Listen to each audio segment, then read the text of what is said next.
Welcome to Esports Trade Association's presentation of Women in Powerful Positions in Esports. I'm your moderator, Katharine Nohr. With us today are three powerful women in esports: Jenna Johnson, the Director of Partnership Strategy and Activation at Version 1 and Minnesota Rocker; Amber Leff, Channel Account Manager at LG Electronics; and Steffi Bao, the CEO of Init Esports. Welcome, ladies.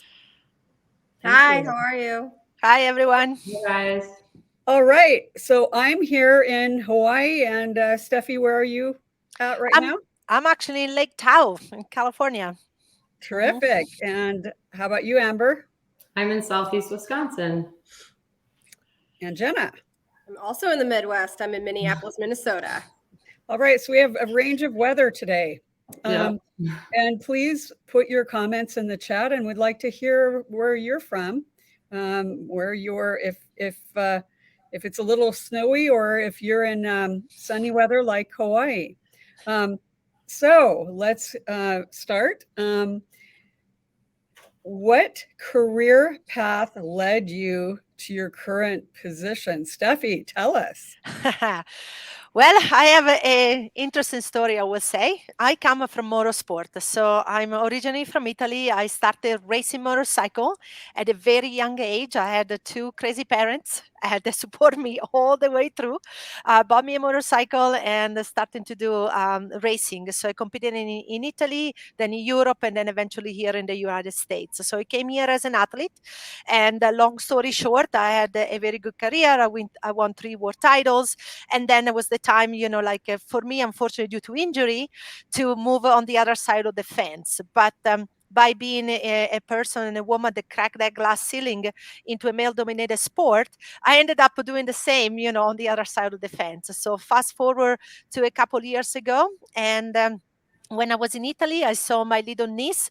She was spending 2 to 3 hours a day watching people playing video games. And for me, up to that point, the only experience that I had in the video game industry was the fact that I was featured in video games before, So it came full circle, and I'm like, okay, maybe there is some room here where I can bring my skill and knowledge and try to do something good for women in the sport. So I created Esport, and we focus on bringing more women and minorities into esports. Terrific. Amber, what career path led you to your current position? So I started in the tech industry. I have about 15 years experience. And so then I joined LG and I started working with our reseller accounts, and I managed 3 of those. And then how I got into the esports piece of it at LG, I started the Battle Academy, which is free to enter online esports tournament for high school and colleges. We partner with SHI, which is one of the accounts that I manage, Intel, Microsoft, Logitech, and UGC. So we started that in 2020. And the crazy part is it was actually my colleague and I, we were trying to find a way to be able to get in front of our customers. And it was during COVID. So get in front of our customers, sales reps, schools, because we had a huge focus on education. So we were like, why don't we start this tournament? We never thought it would get to the point of where it is now. We're just starting our 8th season of it. So it's pretty impressive. And so that's how I got into the esports industry, and that's led me to my position today. All right. So Jenna, what has been your career trajectory? So I went to school at UMass Amherst for sport management. After graduating there, I worked for a prominent sports and entertainment marketing agency called Octagon. And I spent a good part, about almost 10 years there, working on specific brands around their sports and entertainment global strategies and execution. And based on that, one of the opportunities was entering into esports with League of Legends.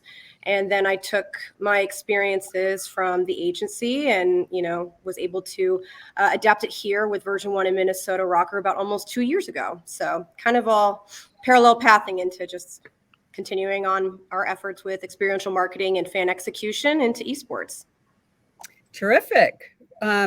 So welcome, Sandra from Florida, Noel from New Jersey, Megan from Chicago, and we've got Daniel from Wisconsin, and welcome Chantel Denise. And so do you think, okay, so here's a question for you. Do you think that women's experience in esports business differs from men's experience? I'll take that. I'll start with that. So, well, where we don't have a difference. That's my question back. So yes, unfortunately, like in this industry, like in every industry, like we have to work a little bit harder, unfortunately, still to be able to achieve the same result that it's expected from us than it would be expected from the guys. But nevertheless, like we are here to do it. We're gonna continue to push forward. At least me, I really love it to surround myself with powerful women that have the same way of thinking. And it's all about building a bigger table. I have been into this male-dominated industry in the sport my entire life. So therefore, I know that I've been at that table. So for me, it's all about, okay, like it's not about having one woman. We need to have many more women. So let's build that bigger table and make a difference. Fantastic. How about you, Amber? I mean, I see it both ways. So I guess my experience in esports business has been a little bit different, but I could see how women could feel maybe intimidated in the esports industry just because it is a male-dominant industry. But I work in a male-dominant industry in working in tech too. So I think that I look at it as an opportunity and use that as my motivation. So, and that's what I've done already. And I also work with amazing women in esports already. So MVP at Esports Trade Association and April Welch at IIT. So they've really, inspired me to be where I am. And so I don't really see it as too much of a difference. What are your thoughts on that, Jenna? I think it depends on who you work for. Here at Version 1 Minnesota Rocker, we have about 60% women in the entire organization and over 70% of women in leadership roles.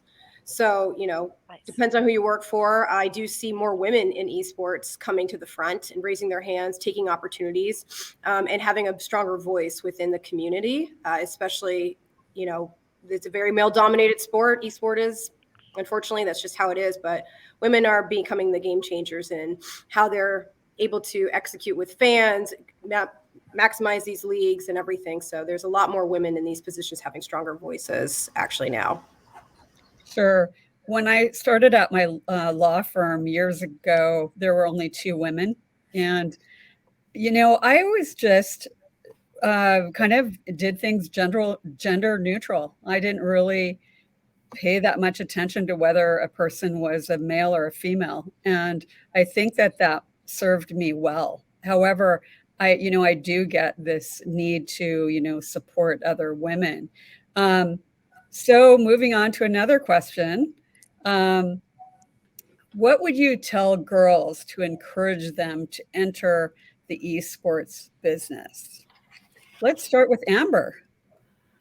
I would tell girls or women to just be yourself and be passionate and really just, follow what you want to do. I mean, it's for me, I've always used that as my motivation and opportunity to succeed in my career.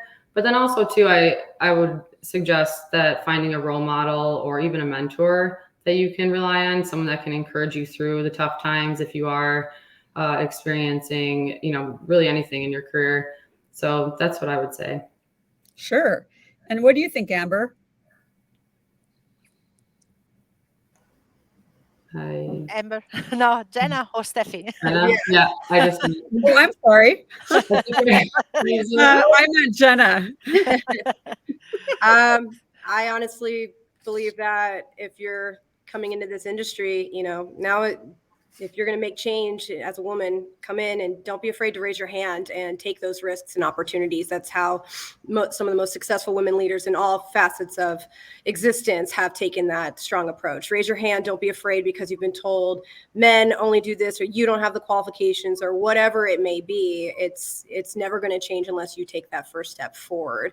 And be able to have your own voice in a room and stand by it. So I think there's a lot of room for women in this industry across every industry. I think one of the biggest challenges is to finding those opportunities and raising your hand. That is one of the biggest challenges women don't do, no matter what the position role is.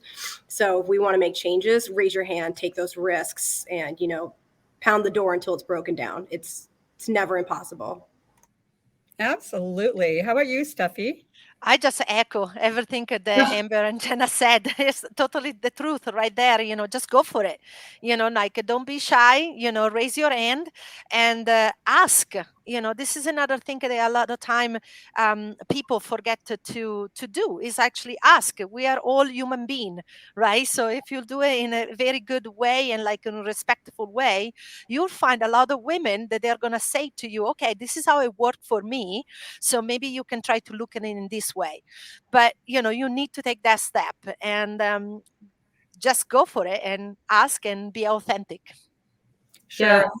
And I I think also that, think, sorry. go ahead, Amber. I also think too, I mean, the whole esports ecosystem has so much more. I mean, gaming is a big piece of it, but there's so much more opportunity out there. I mean, you can be a lawyer, you could be in the IT industry like myself, broadcasting. So really it's just knowing that the opportunity is out there and then going with it. Sure, absolutely. And, a lot of times we get these opportunities and we just have to say yes to opportunities. You're asked to be on a show like this, say yes. Or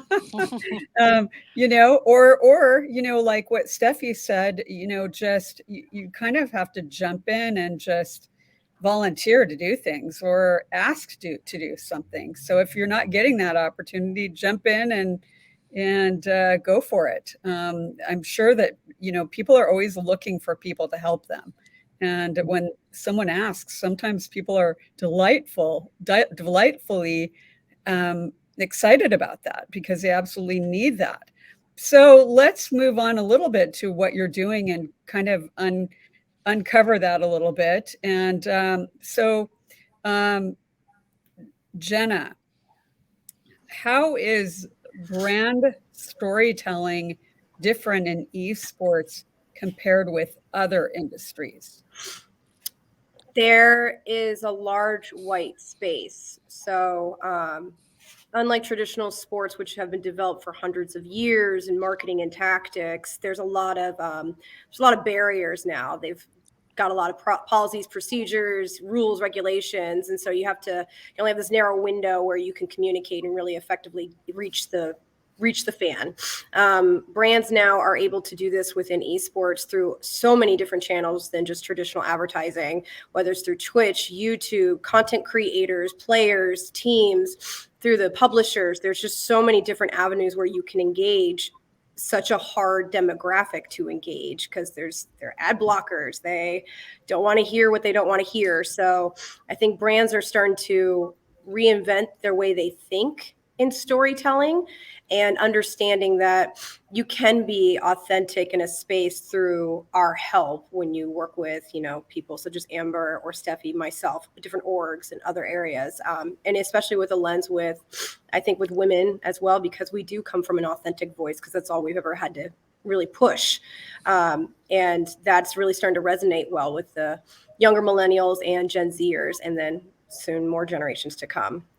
But I think they're scared still. It's a new space. And I think having brands being able to take those risks, somebody has to push the door down and say like, all right, I know it's going to cost me money. It's going to take 3 years for me to build this engagement. And we've seen it with MasterCard, who was a client of mine, and they've seen 4 times return on investment since entering in League of Legends. They were one of the first global partners to enter the space that way authentically.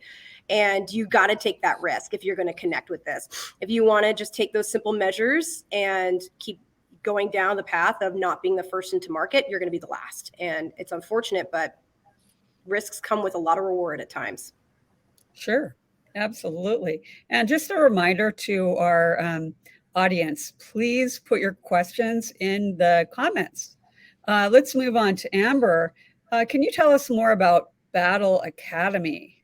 Yeah, so like I mentioned before, we started it during, I think it was 2020, right when COVID hit.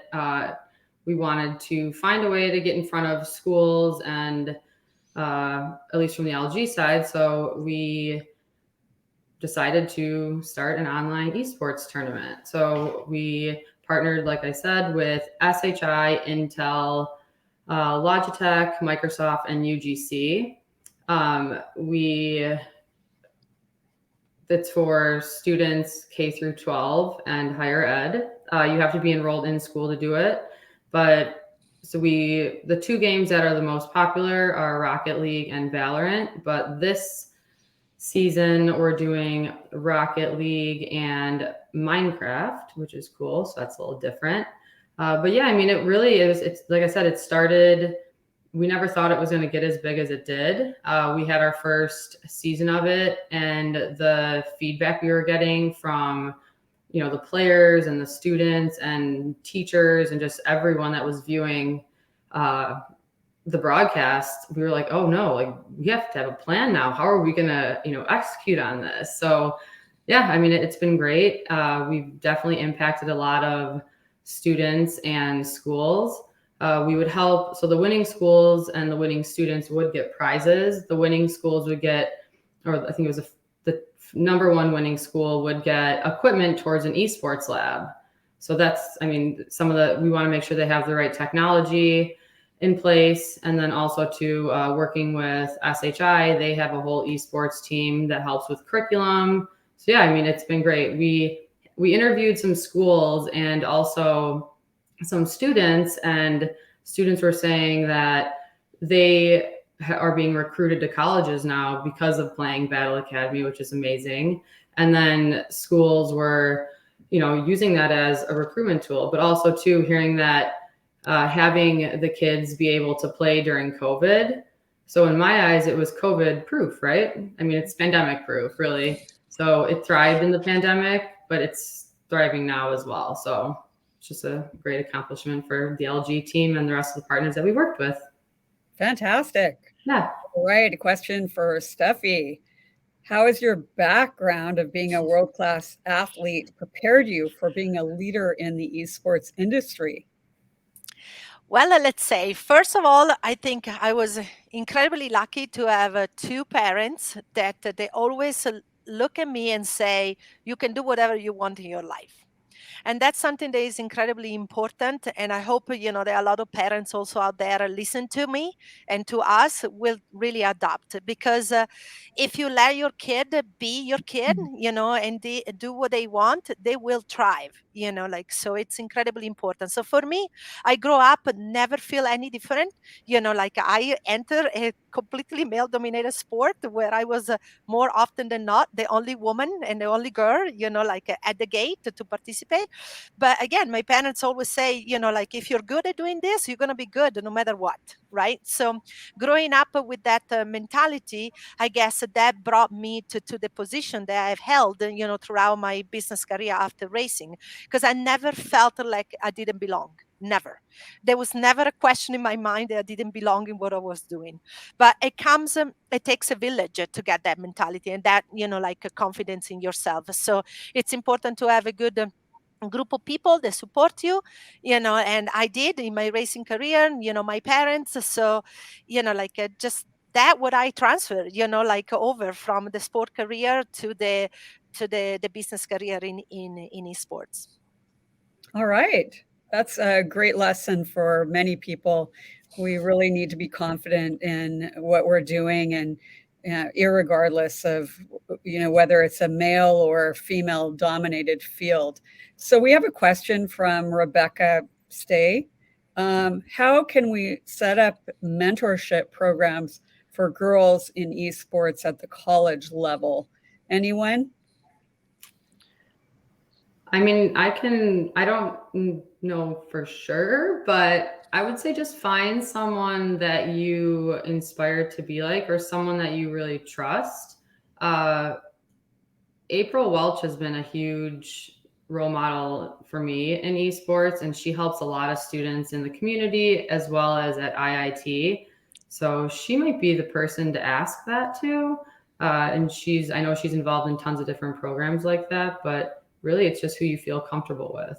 That's what I've always used with my career and when I was in college. So I would also say you could also use Esports Trade Association as another part of your membership to really help find mentorships in these programs, in colleges especially. I've mentored a few people since I've met from the Esports Trade Association. I also, with version 1 and our Visionaries program, which is dedicated to women, non-binary and transgender in gaming, to either give them a competitive gaming resource foundation to really have actual competitive advantage, like competitive tournaments that they can actually compete in. That's not like $10. It's actual prize money and areas for them to develop, but also mentorship programs that we have here.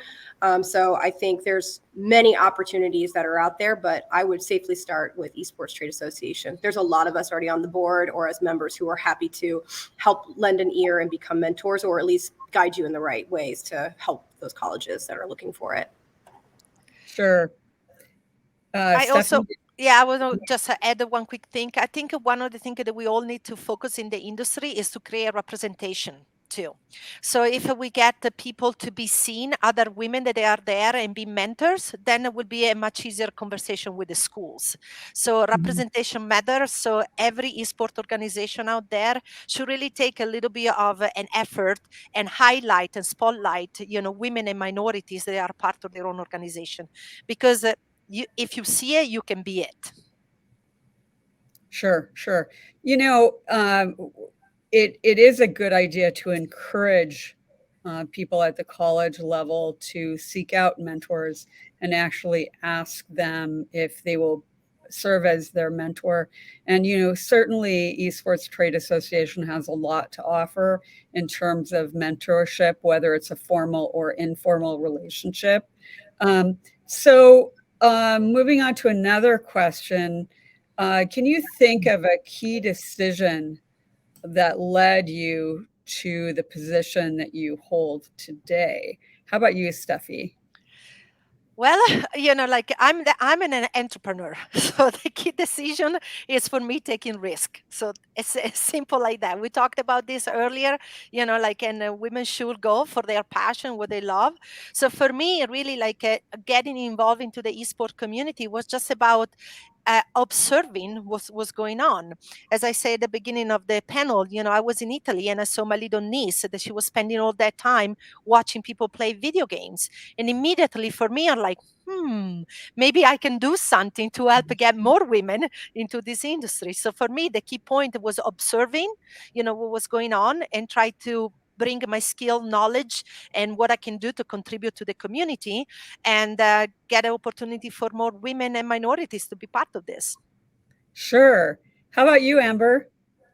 I think for me, at least when it comes to the esports side of it, the opportunity presented itself after we started Battle Academy, but then really it was just getting more involved with education with our partners. So yeah, I mean, the opportunity presented itself and I was willing to explore the unknown. So my story is a little bit different, but.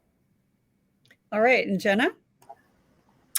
COVID. I was unemployed on an unpaid vacation for 9 months due to COVID, and the opportunity kind of came through just due to LinkedIn. Honestly, it was a great networking platform, and it took a while. It was 9 months, but the opportunity came through with my boss, and I moved from New York City to Minneapolis, Minnesota, because honestly, for him and what this organization was going to represent for women, especially having a voice and a seat at the table with an impact, and being able to really just build partnerships the way I've always done with working at an exceptional marketing agency such as Octagon, really having a fan-first thought process and building stories based on that through such a unique avenue, which is esports and gaming. So the opportunity was just I don't want to say it was a stroke of luck, but it was in the moment that it was happening with COVID and the uncertainty of the world. And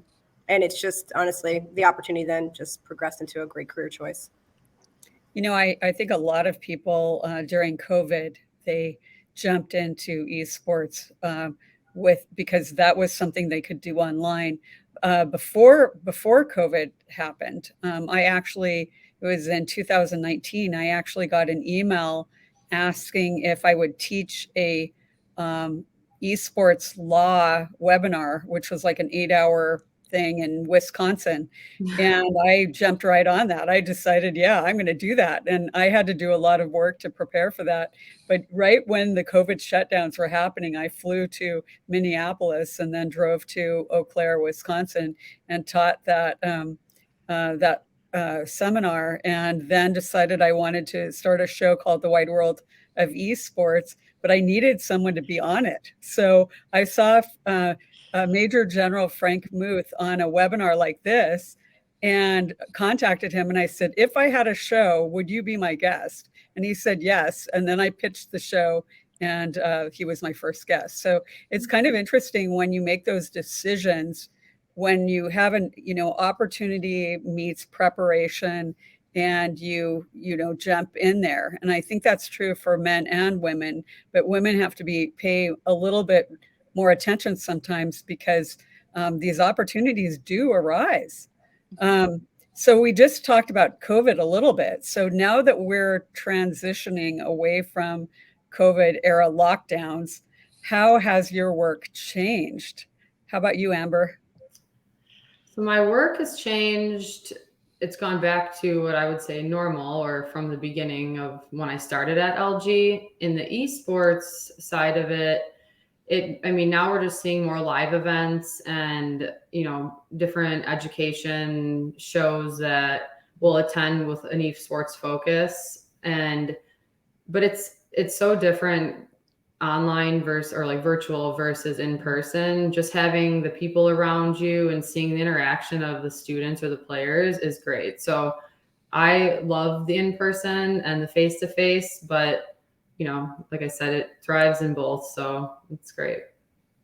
Sure. And how about you, Steffi?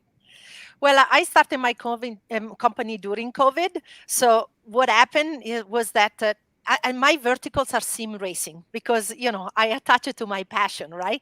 So everything in sim racing was incredible during COVID, because all of the superstar athletes, like Formula One drivers, NASCAR driver, they couldn't do it in real life, so they started to do it in a digital world.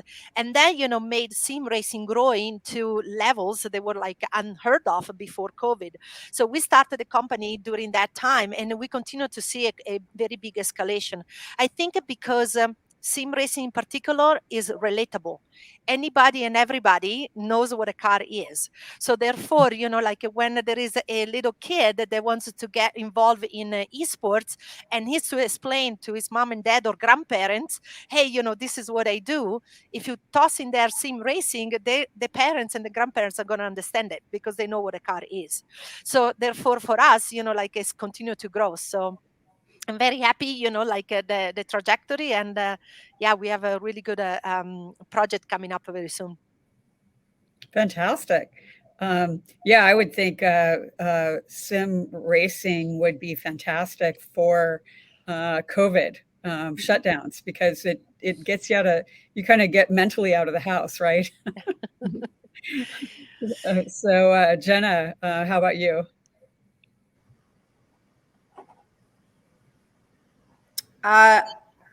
More so just live events, building one fan at a time across the nation and internationally.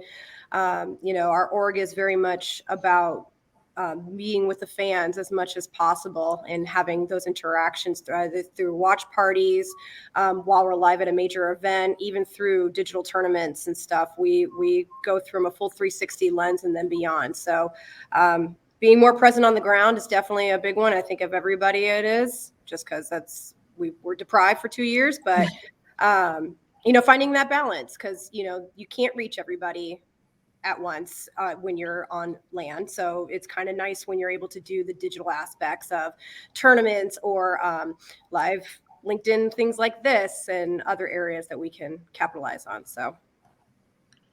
Sure. Yeah, it's amazing how many people started their businesses during COVID. I was surprised at how many guests I had that had these brand new businesses that they just started after 2020. So, a reminder to our audience that this is presented by Esports Trade Association, and we ask that you put your questions in the comments for us. Next question for our panelists is, do you believe that you are treated differently because you are a woman in esports? How about you, Steffi? Well, I don't believe that because I never put myself in that position. So for me, it's that. But I know that there is a lot of time happens, and I think it actually goes down to a very primal instinct. And there are studies out there that shows this, and I read those studies. So you know that around the teenage year, girls unfortunately started to get treated different than the boys. So what happens there is that if a boy fail, the immediate reaction is like, oh, come on, get up, you can do it again. If a girl fail, it's the reaction most likely is like, oh, sweetie, it's okay, you tried. We need to change that. We do, like, because with that part, like what happened is like we're just continuing to feed a system that put girls in a position that if they don't have a strong system around them, they feel like, oh, I'm not good enough. Oh, I cannot fail. Whereas that's not what we want. Like you are allowed to fail. Fail teaches you so many things. So that's okay. But most importantly, keep going, and keep doing it. So for me, again, I was lucky that my parents always taught me, those principles. And therefore, I never put myself in a position to be treated differently. But I know that a lot of people have been. So what I think we can do is like continue to support any girl or any woman they want to do what they love, and say it can be done. Sure. I think you make an excellent point, Steffi, that people need to understand is that failure is good, actually. It teaches you a lot. And I think in our society we think that we can't make mistakes or that we can't fail. But I think we have to encourage people to take that as a great lesson and maybe use that to fail forward. So Amber, do you think you're treated differently because you're a woman in esports? No, since I've started working in esports, I've always worked with, or I was able to work with an amazing group of diverse people, partners. So I haven't experienced it, but I could see, how others could. Sure. And how about you, Jenna? No, but that is because of where I work. They support women and give them a high voice.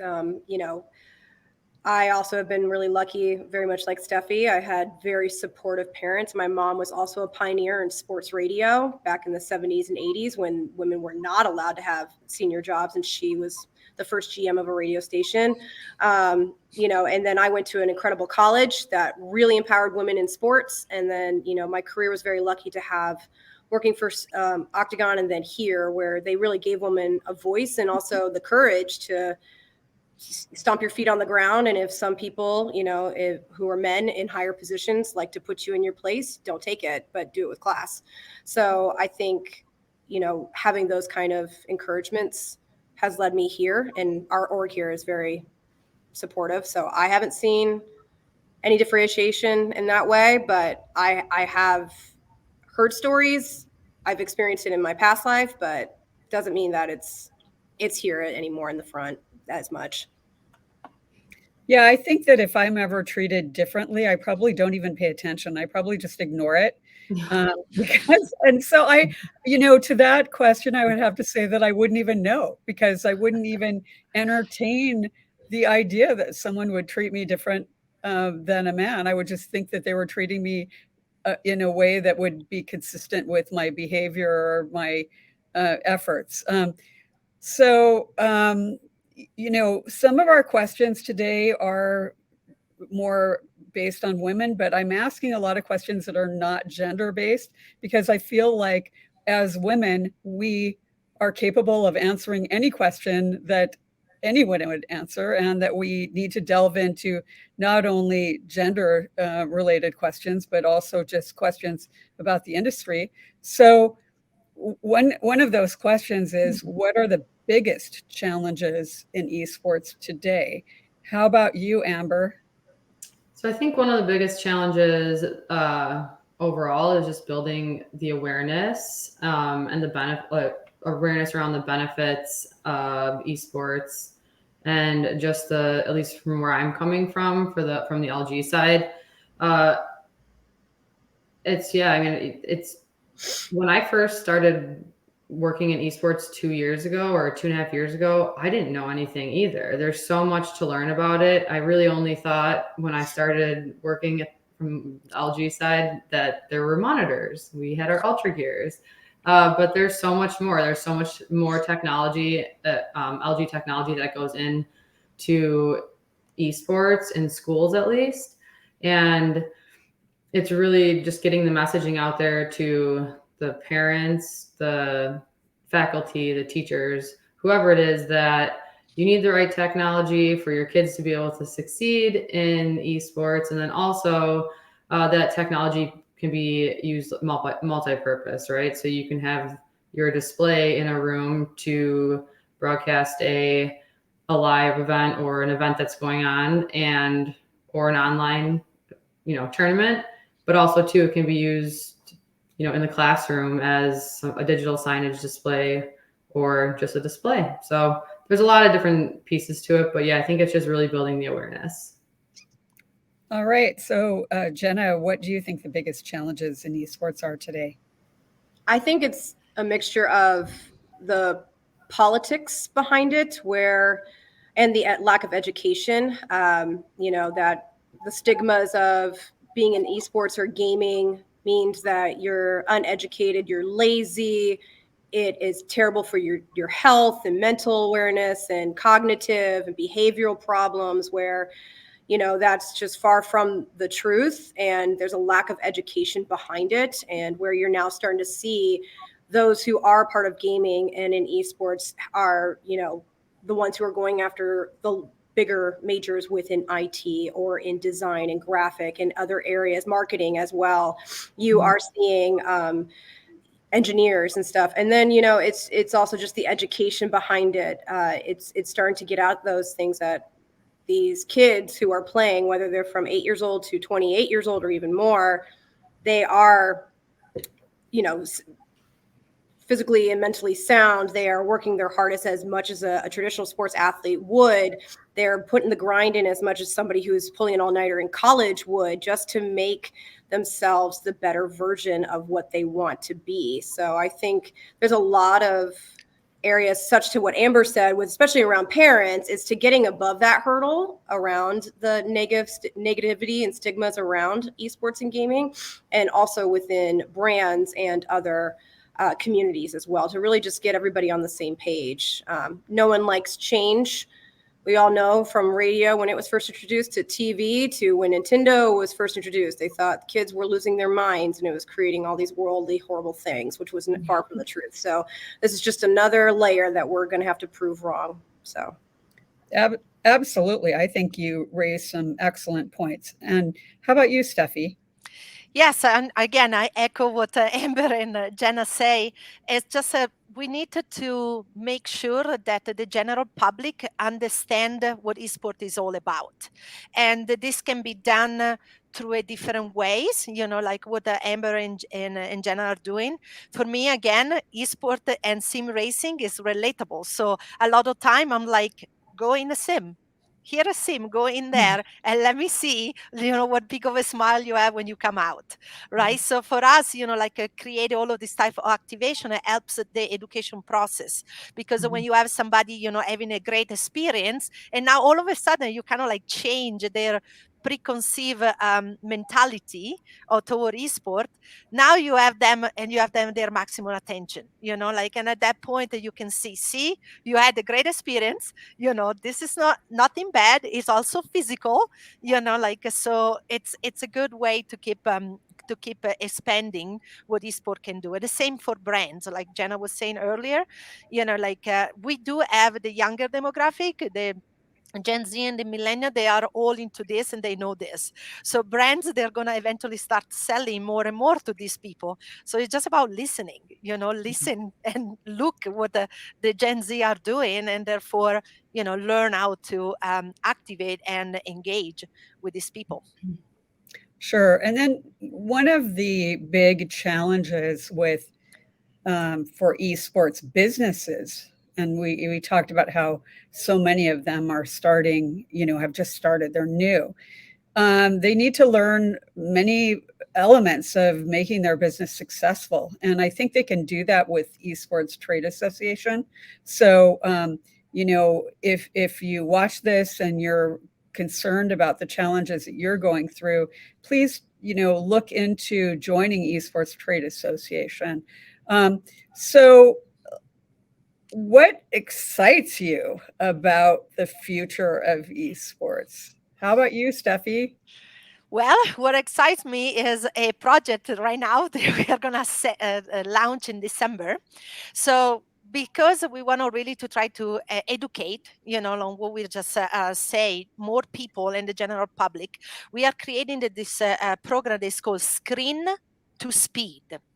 So from the digital world to the in real life world. And it's going to be for women by women, because in motorsport as a whole, like, it's very, very difficult to get a position, not just as a driver, but like getting into the industry. So we're going to demonstrate with a hybrid tournament where we're going to get people from all over the world to participate, women or individuals they identify as women, to participate in this from all over the world. And the top 20 will come in Las Vegas at the Pennzoil 400 NASCAR race in March at the beginning of the year.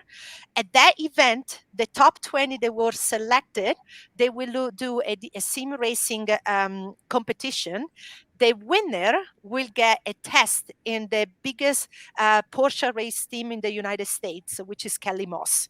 So we are creating the pipeline from the digital world into the in real life world. And again, we are not going to discover just an athlete that want to become a professional race car driver, but we are going to open all of these doors, telling them, you can become an hospitality manager, you can become a journalist, you can become a broadcaster. Just opening the door to the industry and create that link. We need more women in esport. We need more women in motorsport. So we are making that happen. So Screen to Speed, check it out. It's going to be announced on December 1st. Wow, that's really exciting. So, Amber, what excites you about the future of esports? I feel like that's hard to follow. I mean, for me, it's really just, it excites me to know that the students are getting scholarships now through esports and just making an impact on the students, really. So I don't know. I didn't see that at first when I started working in esports. So this excites me. Just, we obviously are doing something right, with the awareness and just students being able to go to college and get scholarships. And that is a lot to be excited about. How about you, Jenna? What excites you about the future of esports? Giving fans more live events and more opportunities they didn't know they had through esports and gaming.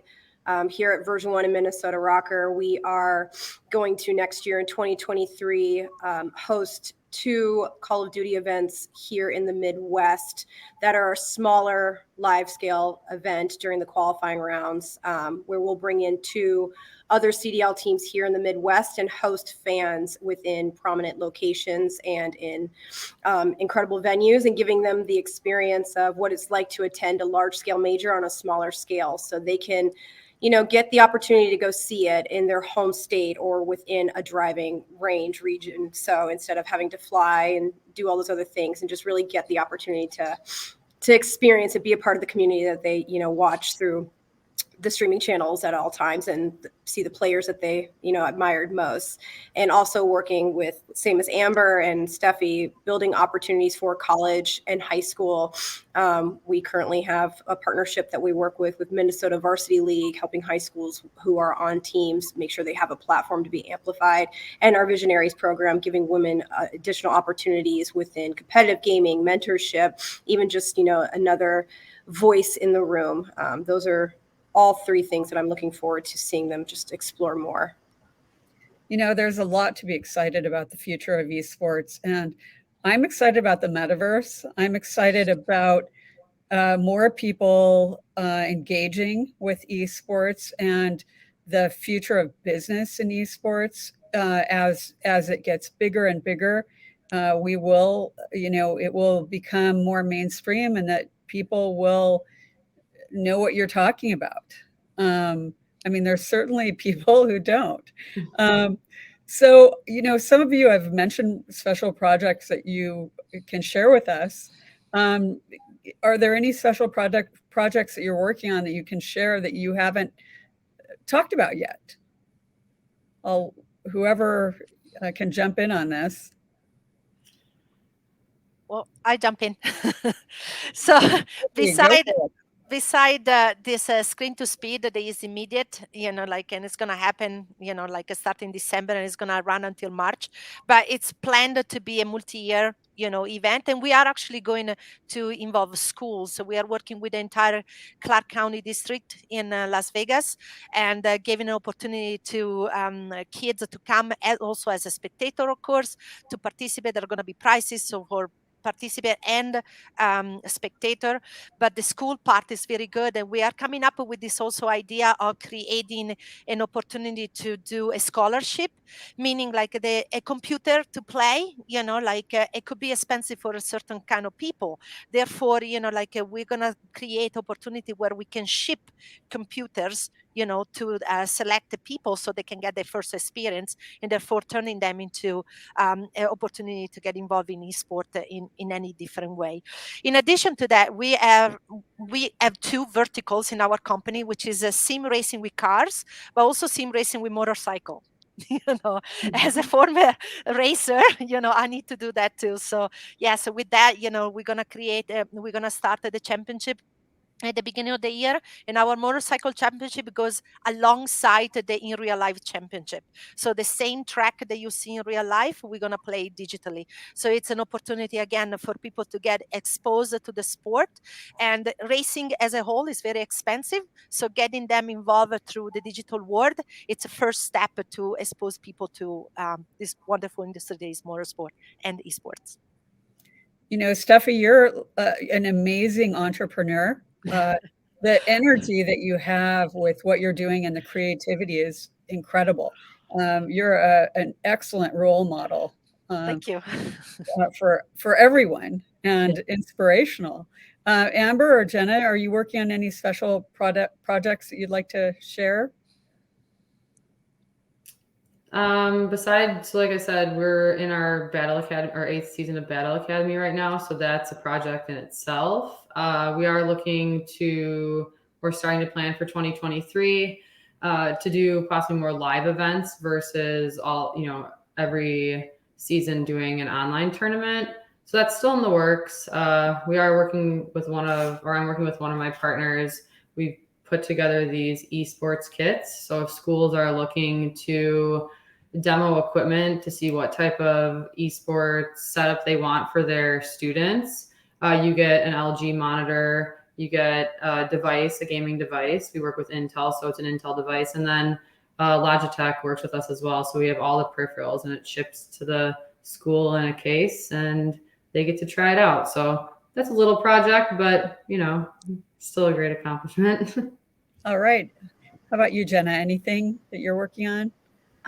Just, really our Minnesota Rocker Home Series events, the two ones that will be happening in 2023 here in the Midwest. We'll be announcing that very shortly, where they will be located and when tickets go on sale. And the other spaces are working with our brand partners to develop opportunities, whether it's with scholarships or tournaments or amplification opportunities within high school and collegiate. That's a really big passion point for us, along with women in gaming. So we will be launching a bunch of different programs internally here for our organization, but also around with big brand partnerships. Terrific. So Marenti has a question for us. What are the soft and hard skills you needed to develop to get the position you are in now? Let's start with Amber on that one. Oh, that's a great question. Why don't we start with someone else? Let me think Okay. about that one. Okay, let's start with you, Steffi. It's a great question. Soft and hard skills. I think, to be authentic in this industry, you definitely have to be onto technology, no matter what. Like if you don't have any understanding of technology, it's going to be very difficult to get involved, because then you're going to start talking with all of these different terms, and it's something that definitely does you good, like if you have that kind of skill. Passion, like everything in life, I think I always say to everybody, just follow your heart and follow passion. So I don't know if that's a skill, like that you have to have, but I can say, just go for what you believe it's good for you. So passion, technology, know about how to engage with people. That's another thing very important, because we talked about this often today. A lot of brands are looking for that. So if you have some experience, or you are a person that is capable to listen and observe what's happening, that's something that probably a lot of companies are interested in evaluate, as a skill for you, because it takes a village, it takes a lot, but if you can bring something that is additional to what a company is already doing, that's the way to promote yourself. And don't be scared, like any idea is a good idea, trust me. Like any idea is a good idea. So All right. So Jenna. Definitely know the audience, learn the platforms. There's a lot within esports to learn. I've been in this role 2 years and I'm still learning. There's still things I didn't even know existed, or phrases or platforms that are going to be launching. It's a constant, and which is the beauty of it. It's a constant education tool. And, listen to the younger generations on what they want, hear how they feel about certain things and brands and things that they care about. And I also think that there should be no boxes. Don't subject yourself to one small area because a brand wants you to stick there. Think about the whole story, from the brand's objectives to your objectives if you're working for an org or a publisher or a team. But then also think about the fan, because at the end of the day, the fan is who you want to engage with. You want to build them as one of yours as well. So never, like what Steffi said, like no idea is a bad idea. Don't be afraid to throw spaghetti at the wall and see if it sticks. Feel free to have those ideas, because now's the time. Again, it's not regulated. It's not like the big traditional core sports. We're able to really make a difference here and do something unique within this space while we still have time to do it. And Amber. Yeah, I mean, when I first went into the IT industry, I had no idea about technology at all. I was one of the people that are like, wait, a motherboard? And they're like, yeah, put it together. I'm like, what? I'm like, I'm never going to make it, but I did. It was more about finding the resources to get things done. So I'm a huge believer in that. So even if you're not an expert at something, finding a team of people that can help you with it. And I do that daily. And then also too, not to be afraid to speak up, and don't let, fear get in the way. I mean, if you would have told me I was going to be on an esports panel 5 years ago, I would have been like, there's no way. But here I am, right? So it really just follow your passion too, like Steffi said. So. All right. We have another question before we wrap up. And this is, I'm just going to ask Jenna this question. How would you tailor your marketing strategy to specifically target girls and young women? We would need to learn the space.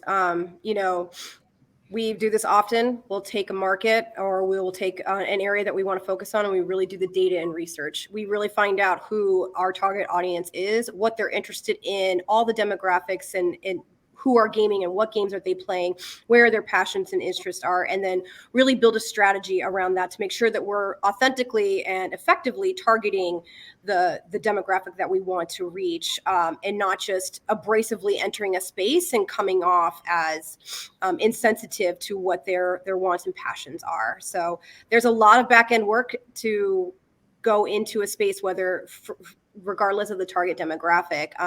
But with women, especially, since they're so underrepresented in almost every space, you really want to come in with that authenticity and make sure that you are making them have a voice and amplifying that voice and passion and want within however the space that you want to enter in. All right. Thank you, Jenna.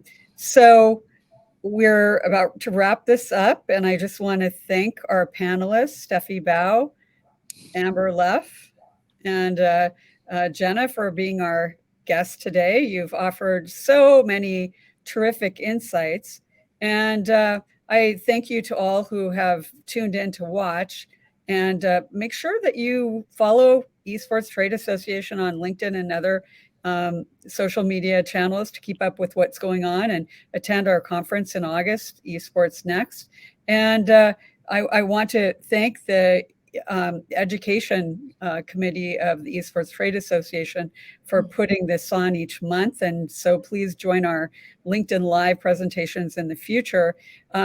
Visit the Esports ESTA events calendar to view our upcoming events. You can find that at our website, members.esportsta.org/events. We have a holiday coffee connections event coming up on December 7th at 9 a.m. Central Standard Time. So thank you so much, and we hope to see you next month. Thank you. Thank you for having us. Thanks, everybody.